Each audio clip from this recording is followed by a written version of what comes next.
dari fixed mindset menjadi growth mindset. Pola berpikir yang tumbuh ya. Misalnya untuk kesuksesan, kalau berpikir yang tetap ya, saya bisa sukses jika punya bakat. Apakah sukses itu hanya yang punya bakat? Kalau misalnya saya nggak punya bakat, bisa sukses ya. Nah ini kita coba ubah menjadi growth mindset. Saya bisa sukses dengan berusaha meskipun belum punya bakat. Tapi ada upaya saya bisa sukses kalau dengan berusaha. Saya lagi, saya menyerah. Saya tidak bisa menghadapi kenyataan ini. Beda dengan kalau growth mindset, kalimatnya diubah. Saya akan coba lagi. Sepertinya growth mindset ini ya, kayaknya nggak berlaku hanya buat anak-anak ya. Jujurly, buat saya juga. Bagaimana dengan Bapak Ibu? Kadang-kadang kita ada di posisi gitu ya, tuh capek banget, terus males, sudah nyerah gitu ya. Tapi kita harus, saya akan coba lagi. Oke, kesulitan, ya kita bisa contohkan saya juga bisa. Padahal saya belum bisa. Masalah, mengapa masalah ini terjadi pada saya? Ini biasanya kita itu ketika kita ada masalah selalu ngomong, kok saya lagi ya kena masalah ini ya. Ya Allah, kok saya diberi ujian lagi ya. Beda lagi. Tapi kalau growth mindset, kita coba solusi apa. Jadi selama ini mindset kita itu selalu terjebak dalam masalah, bukan berpikir pada solusinya apa. Apalagi kalau paling gampang itu adalah menyadari nggak Bapak Ibu? Ketika kita di posisi sulit mesti mencari kambing. Pasti mencari kambing, bukan mencari solusi. Kita terjebak dalam misalnya kita pulang kerja ya, hujan, nyalakan keadaan, nyalakan hujan yang mulai gitu. Kenapa kita nggak coba cari solusi aja? Entah itu berteduh, entah itu pakai jas hujan, entah itu pinjam payung, entah itu telepon Grab atau suami atau siapa, itu kan solusi. Jadi mengeluh itu biasanya yang ada di hadapan kita. Dan tugas kita adalah nanti membersamai anak-anak ini coba kita ubah dari ya fixed mindset menjadi growth mindset. Sama dengan kritik. Menghadapi kritik, Waning besok pakai jilbab coklat ya. Sakit kan? Ya. Tapi kalau kita growth mindset, pasti akan bilang terima kasih dulu, saya akan perbaiki. Nah, jadi ketika kita dihadapkan pada situasi dikritik atau apa itu oke, masalah. Kalau memang sepanjang penyampaiannya juga bagus ya, baik juga. Tapi sekali lagi ketika kita dihadapkan menghadapi kritik, coba kita terima dengan growth mindset. Terima kasih Bu Putih sudah memberikan saya, insya Allah besok saya akan dapat lebih lagi. Bapak Ibu, dari belajar jurus ini ada sesuatu yang baru buat kami juga dalam fase yang lainnya. Ternyata kita tidak boleh memberikan pujian kepada anak-anak. Jadi yang boleh apa? Kita berikan dukungan. Contohnya, kamu hebat. Anak Iva, kamu hebat ya hari dan pagi. Kamu sudah berusaha keras, kamu layak dapat prestasi. Tentunya itu ada salah satu sesuatu kayak X ya. X kan merasa rapot disipannya itu menurut saya jelek. Kasih apresiasi. Ibu tahu, selama ini kamu sudah berusaha belajar, kamu sudah les, kamu sudah ikut bimbel, kamu sudah belajar kelompok. Ya. Mungkin yang dikoreksi adalah jangan latihan soalnya, latihan soalnya yang benar. Koreksi, apresiasi lagi, insya Allah ke depan sesuai impian kamu, sudah tujuanmu, kamu bisa masuk eligible, bisa lolos di SNB.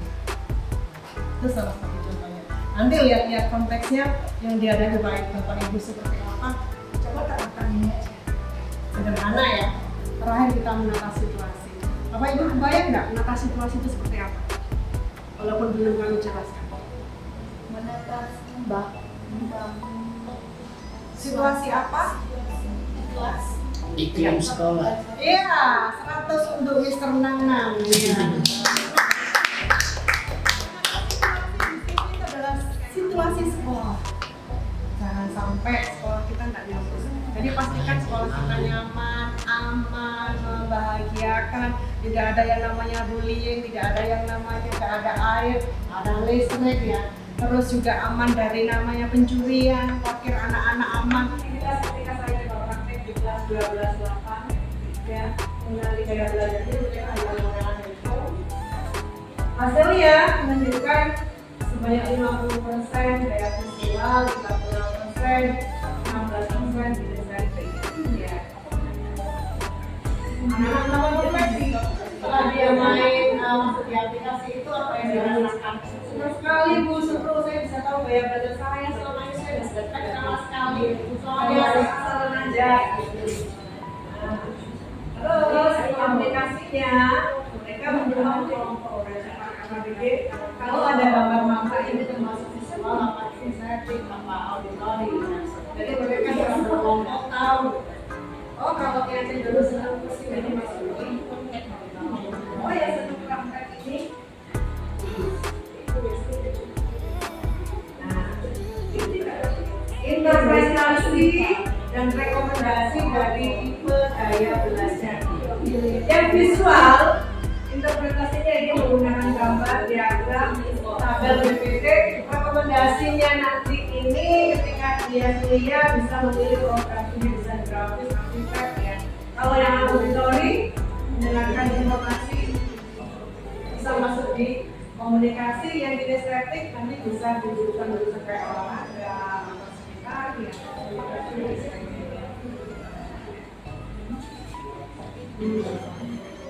Ini saya aplikasikan pada praktikal saya. Ya, setelah tahu membedakan gaya belajar anak-anak ini, itu kan merupakan asesmen ya. Saya terapkan pada RPL nanti yang akan saya berikan pada layar praktikal. Atau kalau dalam kasus tertentu, misalnya anak-anak yang butuh konseling ya, itu saya sudah belajar setiap tahun tapi kok saya masih belum paham. Atau mengalami kesulitan belajar yang lainnya, ini nanti bisa kita follow up dengan konseling baik dari guru baik Bapak Ibu itu seputar gali potensi, saya kenali potensi. Jadi benar-benar kita harus bisa mengenali dulu potensinya anak-anak seperti apa. Tidak semuanya kita iya kalau orang Jawa ya. Misalnya aja ada 4 binatang, ada gajah, ada ikan, ada burung, ada monyet. Ada satu instruksi, silakan ambil buah di pohon yang paling atas. Kira-kira dari 4 binatang ini siapa yang lebih sampai dulu? Monyet. Alasannya sama aja. Terus yang paling tidak bisa siapa? Gajah. Gajah lari yang panjang. Lari yang panjang. Oh, ketiganya lebih dari lari. Aduh, ini adalah salah satu contoh. Kalau kita memberikan satu instruksi yang sama pada beberapa tipe murid yang berbeda, hasilnya pun berbeda. Jangan kita paksa anak yang bisa main bola, kita paksakan harus bisa senang bola sekian meter. Jadi harus kita coba sesuaikan. Jadi itu aja sembilan terbaik tentang mengenali potensi. Betapa pentingnya kita mengenali potensi anak-anak biar nanti anak-anak bisa belajar nyaman, aman dan bisa melakukan sesuatu. Itu dari saya, terima kasih dan akan nanti dilanjutkan sesi berikutnya mungkin dulu pada. Assalamualaikum warahmatullahi wabarakatuh. Hasil yang sangat luar biasa sekali dalam penerapan 7 jurus BK Hebat, khususnya di jurus 1 kenali potensi dan jurus 3 tumbuhkan resiliensi. Di sini peserta sangat antusias sekali. Bu Nurul, Bu Devita, dan Bu Fajar juga memberikan hasil pengalaman yang sangat menarik sekali kepada murid-muridnya. Saya termotivasi untuk menerapkannya di kelas. Bu Nurul dan Bu Devita hebat. 7 jurus BK Hebat luar biasa. Senang sekali bisa mengenali gaya belajar saya, lebih semangat dalam belajar, jadi lebih tahu potensi diri saya. Yang pasti dengan jurus resiliensi kita terus bersemangat. 7 jurus BK Hebat!